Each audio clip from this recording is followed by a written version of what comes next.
Dear sir, I am a Hindu. I am ready to accept Islam if you answer this question of mine. My question is regarding future prediction in the Quran. Number one, when Twin Tower 9/11 will be destroyed, the time was made. Gaafiin duraa Al-Hidaaya pilaatfoorm irratti ergame. Qotee bulaa muktii daastuu jedhamutu Murshidaa Baadindiyaa irraa gaafate. Yaa jaalatamaa Dr. Zaakir, an hordofaa amantii Hinduuti. Gaafii kiyya kana yoo naaf deebistee Islaamummaa fudhachuudhaaf qophiidha. Gaafiin kiyya dhimma waan if dura dhufuu kan Quraana keessatti ibsameetiin wal qabata. Tokkoffaan gamoowwan lamaan kan New York keessaa guyyaan itti barbadaayanii fi barri isaa Quraana keessatti ibsamee jira. Raagni kun Quraana keessatti suuraa Tawbaa aayaa 109 fi 110 irratti ibsame. Suuraan Tawbaa suuraa 9ffaadha. Guyyaan gamoowwan itti barbadaayanis ji'a fulbaanaa ji'a 9ffaadha. Suuraan kun juuza 11ffaa keessatti argama. Guyyaan itti barbadaayanis guyyaa 11ffaadha. Jalqaba suuraa Tawbaa irraa kaasee hanga aayaa 108tti baay'inni jechoota jiran ammoo bara gamoowwan barbadaayan bakka bu'a. Kan lammataa waa'een ilmi namaa addeessa gubbaa qubachuudhaa suuraa Alqamar keessatti ibsameera. Akkuma beekamu ilmi namaa bara 1969 addeessa gubbaa qubate. Akka bara hijraatti ammoo bara 1389 ta'a. Suuraan asirraa kaasee hanga suuraa qamara ayatoonni jiran baay'inaan 1389 ta'an. Akkasumas harfiiwwan afaan Arabaatiif lakkoofsa bakka bu'u numerical value irratti hundoofnee harfiiwwan suuraa qamar aayaa 1ffaa irra jiran yoo walitti edaanu 1389 arganna. Dhimma kanarratti maal jetta? Obboleessi Muktii Daas jedhamu yoo gaafii isaa kanaaf deebisaa kenne Islaamummaa akka qeebalu dubbate. Wanti inni beekuu barbaade ammoo waa'ee waan if dura dhufuu beekuuti. Waa'een September 9/11 yookaan diigamiinsa gamoowwan lakkuu Ameerikaa Quraana keessatti guyyaa fi barri isaatti simamuu isaa beekuu isaa nuu hime. Kunis suuraa Tawbaa suuraa 9ffaa aayaa 109 fi 110 irratti ibsamuu isaa nuu hime. Suuraan Tawbaa suuraa 9ffaadha. Jiini diigamiinsaatis ji'a 9tti ture. Suuraan kun juuza 11ffaa keessatti argama. Kunis guyyaa diigamiinsaa bakka bu'a. Sunis fulbaana 11 jechuudha. Aayaa jalqabaa suuraa Tawbaa irraa kaasee hanga aayaa 108tti jechoota jiran yoo lakkooftan bara barbadaa'insaa arganna. Dabalataanis Quraana keessatti suuraa Qamar keessatti guyyaan ilmi namaa addeessa gubbaa qubate ibsameera jedhe. Sunis bara 1969tti akka hijriitti bara 1389 ta'a. Kanaafuu baay'ina ayatoota suuraa Naasirraa hanga suuraa Qamar jiru yoo lakkooftan 1389 ta'an. Sun bara hijriitiin walitti gala. Dhimma kanarratti maal jetta jedhee gaafate.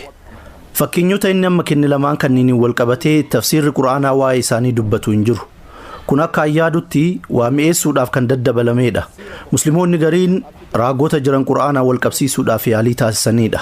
Kanarraa ka'uudhaan balaan sun suuraa Tawbaa suuraa 9ffaa aayaa 109 irratti ibsamee jedhan.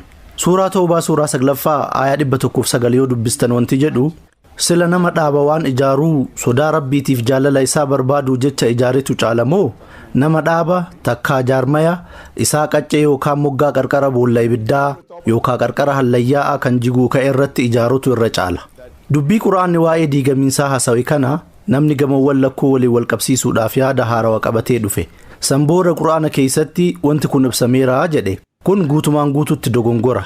Sababni isaa aayaa 2 of duuba deebitanii suuraa Tawbaa suuraa 9ffaa aayaa 107 yoo dubbistan waa'ee orma munaafiqaa kan masjiida ijaaranii dubbata. Bu'uurri masjiida warra kanaa muumintoota irratti fitnaa uumuudhaan kan kaayamedha. Kanaafuu bu'uurri akkanaa gaarii mitii jedhe. Aayaan itti aanu ammoo bu'uurri gaariin taqwaa akka ta'e dubbata. Bu'uura masjiida keessanii taqwaa yoo ta'e sun masjiida keessatti salaatamu ta'a jechuu isaati. Aayaan 109 ammoo kanniin lamaan irraa isa kamtu irra caala jedhee gaafata. Masjiida yoo ijaaran taqwaa rabbii fi jaalala isaa barbaaduu irratti ijaaruutu caala moo bu'uura isaa qarqara boollaa irratti ijaaruutu caala? Itti fufuudhaan kan iddoo akkanaatti ijaaramu ni diigamaa jedha. Xumurri isaatis ibidda azaabaati. Kanaafuu aayaan kun waa'ee masjiida munaafiqootaan ijaaramuu kan bu'uura isaa musliimoota qoqqooduu godhaterraa dubbata. Masjiidni akkanaa kun masjiida sirriitii miti.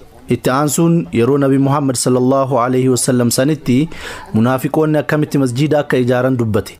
Aayaan itti fufuudhaan bu'uurri sirriidhaa taqwaa ta'uu akka qabu dubbate.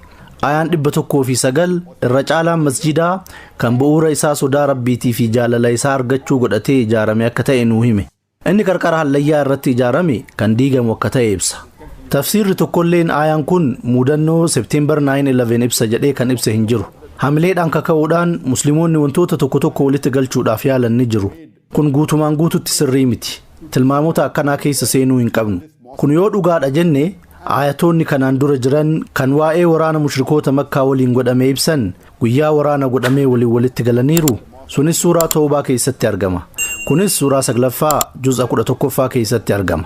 Gama biraatiin Qur'aanni kaalaandara addeessaa yookaan hijiraa fayyadamu akkamitti kaalaandara warra Awurooppaatiin lakkoofsa nuu hima. Kun tilmaama namoota dhuunfaati. Kun waan nuti hordofuudhaa qabnu miti. Waan Rabbi Qur'aana keessatti dubbate hordofuu qabna. Akkasumas tafsiirota ulamaa'iin gurguddoon kennan jala deemuu qabna. Wantoonni akkanaa kunniin musliimoota muraasa kan muujizaa Qur'aana keessaa mirkaneessuuf jecha tilmaamaan kaayanidha. Wanti akkanaa kun islaamummaa fayyaduu irra ni miidha. Qabxiin itti aanu kan namni addeessa gubbaa bara 1969 yookaan bara hijiraa 1389 qubate jedhus sunis tilmaama qofa. Faayidaa guddaas hin qabu. Wantoota akkanaa kana faana yoo deemte tarii qabxii tokko kan walitti galuu fi 99 ammoo kan walitti hin galle argachuu dandeetta. Ayataalee Qur'aanaa kanneen biroo hoo kan dhimmoota biroo irraa haasayan akkam goona. Loojikii kana fuutee ayatoota Qur'aanaa kanneen birootiif yoo fayyadamte guyyaa dubbatame saniin walitti hin galu. Dhugumatti obboleessi Muktiidaas waa'ee tilmaama fuduraa beekuu yoo barbaadde waan hedduutu jira. Dhimma kanaan wal qabatee Qur'aanni kalaama Rabbiitii mata duree jedhu irratti haasawa taasiseera. Dhimma kanarraa gadi fageenyaan dubbadheera. Qur'aana keessatti wanti fudura dhufu hedduutu ibsame. Fakkeenyaaf suuraa Ruum suuraa 30ffaa aayaa 1 hanga 6 irratti akkana jedha. Alif Laam Miim. Ummanni Ruum dachee as dhiyaattu keessatti mo'ame. Ormi Ruum eega mo'amanii waggaa muraasa keessatti mo'atuuf taa'an. Guyyaa Ruum mo'atu ormi Islaamaa ni gammadu. Yeroo aayaan kun buufamu warri Faars warra Ruum injifatee ture. Yeroo kanatti mushrikoonni Makkaa gammadoo turan. Sababni isaa warri Ruum warra Rabbitti amanuudha. Warri Faars kan ibidda gabbaru warra Ruum mo'atan. Kanaaf mushrikoonni Makkaa gammadan. Musliimoonni mu'minoonni hedduu gaddan. Yeroo sanitti aayaan kun buufame. Ummanni Ruum dachee as dhiyaattu keessatti mo'ame. Ormi Ruum eegamoo amanii waggaa muraasa keessatti mo'atuuf taa'an jedhe. Waggaa muraasa jechuun waggaa 10 gaditti jechuudha. Warri Faarsii warra Ruum bara 615tti injifatan. Haa ta'u malee warri Ruum sun waggaa 9 keessatti deebisanii warra Faars injifatan jedhee namni eegee hin jiru ture. Bara 624tti warri Ruum ni mo'ate. Mudannoon kun Qur'aana keessatti ibsameera. Waan ifdira dhufu kan Qur'aana keessatti ibsame. Qur'aanni yeroo sanitti ture. Osoo Qur'aanni jiru, osoo nabiyyiin jiran raagni kun dhugoome. Kunniin dhugaa seenaati kan mirkaneeffamuu danda'uudha. Qur'aanni dhimma kanarratti ifaan dubbata. Fakkeenyaaf suuraa Fatih yoo dubbistan suuraa 48ffaa aayaa 27 irratti akkana jedha. Rabbiin abjuu ergamaa isaa agarsiise dhugoomseefii jira. Yoo Rabbi jedhee dhaqxanii Makkaa xawaaftan. Isinii hoggaa Makkaa seentan waa takka hin sodaanne, isinii mataa keessan haaddattu, ammallee isinii gariin keessan mataa caratu, kan abaduma waan isin miidhu hin sodaanne, Rabbiin isa waan isin hin beeyne beekeeti. Rabbiin eebjuun nabiyyiidhaa akka dhugoomuuf jiru dubbate. Makkaa seenuudhaan masjiida qulqulluu san xawaafuudhaan eebjuun isaanii ni guutama jedhe. Mataa haadatuudhaan umraa yookaan hajjii raawwatan. Nagayaa fi tasgabbiidhaan kan waa hin sodaanne ta'anii seenan. Akkuma seenaa irraa baranne nabiyyiin sallallahu alaihi wasallam umrii isaanii gara xumuraa irratti Makkaa bananii seenanii jiran. Maasha Allah, injifannoon sun injifannoo dhiiga malee argamteedha. Alhamdulillah. Kun waan ifduraa ni mudata jedhamee himamee ture. Haaluma wal fakkaatuun suuraa Nasri suuraa 110 irratti akkana jedha. Izaa jaa'a nasrullaahi wal fathu wa ra'ayta an-naas. Wayita dirmachuun Rabbii sii dhuftee Makkaan banamtee ammas namni bakka hundaa Islaamatti seenuu garte. Rabbii kee tasbiiha godhi waan isaan hin malle hundarraa qulqulleessi. Ammallee araarama Rabbii keetii barbaadi. Rabbiin kan nama gara isaa deebi'ee akkaan dhiheessee akkaan qeebalu. Kunis waan osoo hin mudatin dura Qur'aana keessatti ibsame. Namoonni hedduun Islaamummatti seenaniiran. Nabiyyiinis sallallahu alaihi wasallam gara Makkaa deebi'anii jiran. Yeroo hajjii isaanii raawwatan sanitti sahaabota 100 fi 24 ture. Alhamdulillah. Kun waan ifdura ni mudata jedhamee himame. Dabalataan suuraa Lahab yoo dubbiste suuraa 111ffaa irratti waa'ee Abuu Lahab abbaa ibiddaa dubbata. Akkuma beeknu Abuu Lahab diina hamaa nabii keessaa isa tokko. Nabiyyiin sallallahu alaihi wasallam nama tokko dubbisanii yoo biraa deebi'an inni dhaqee faallaa isaanii nama sanitti dubbata. Gurraacha siin jedhanii adiidha jedha. Nabiyyiin guyyaadha siin jedhee lakki halkanii jechaa waan nabiin sallallahu alaihi wasallam dubbatan faallaa isaanii dubbataa ture. Akkasuma nama akkaan kijibuudha. Suuraa fi ayatoonni kunniin san booda buufaman. Suuraan kun Abuu Lahab abadan islaamummaa akka hin qeeballe dubbate. Du'ee nama ibiddaa ta'a jedhe. Eega suuraan kun buufameen booda Abuu Lahab waggoota dheeraaf jiraateera. Nabiyyi irratti kijiba hedduu dubbate. Silaafa Allah Nabii sallallahu alaihi wasallam yeroo takka qofa dubbatee Qur'aana kijibsiisuu ni danda'a ture. Ani muslima jedhee yeroo takka qofa dubbatuu ni danda'a ture. Silaa amanuun isarraa hin eeggamu.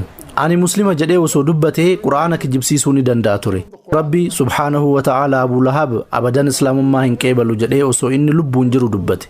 Kijibaan akka nama sanii diinni hamaan islaamaa sun silaa kijiba takka qofa dubbatutu isarraa eegama ture.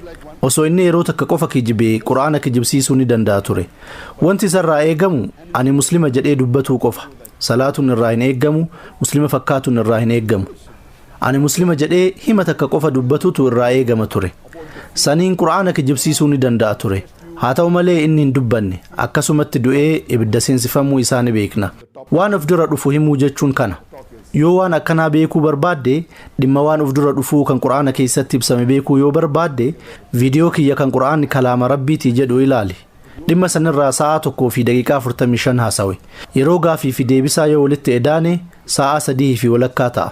Qur'aanni wahii xumuraa fi goolabbii Rabbiin subhaanahu wa ta'aalaa kan ergamaa xumuraa fi goolabbii Nabi Muhammad sallallahu alaihi wasallam irratti buufameedha.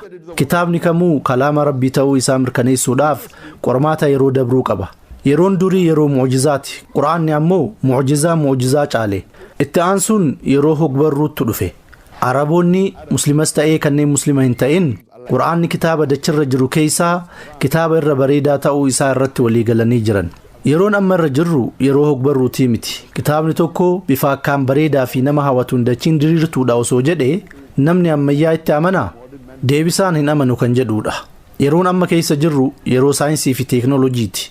Qur'aana qormaata saayinsii fi teeknooloojii yoo qormaatuu barbaadde Qur'aanni ayatoota 6,000 ol qaba. San keessaa kanneen kumaan lakkaawaman waa'ee saayinsii dubbatan. Dhimma kanarratti gadi fageenyaan dubbadheera. Qur'aanni waa'ee baayoloojii dubbata, waa'ee fiiziyooloojii dubbata, waa'ee oshinooloojii dubbata, waa'ee zooloojii dubbata, waa'ee embriyooloojii dubbata, waa'ee fayyaa dubbata, kanneen birootis hammateera. Dhimmoonni kunniin Qur'aanni kalaama Rabbii ta'uu isaa mirkaneessan. Viidiyoo kiyya san daawwadhu. Al-Hidaaya platform subscribe gootee waan jirtuuf kutaa viidiyoo on demand seentee Is the Quran God's Word kan jedhu barreessuun argatuu dandeetta. Inshallah dhimmi sun akka si amansiisu abdii qaba. Akka Rabbi hidaayaa siif kennu kadha. Eega qajeeluma siif kenneen booda akka Rabbiin jannata isaa si qubsiisu siif kadha. And you can watch that tape and inshallah you'll be convinced. And I pray to Allah subhanahu wa ta'ala to give you hidayah so that you accept Islam.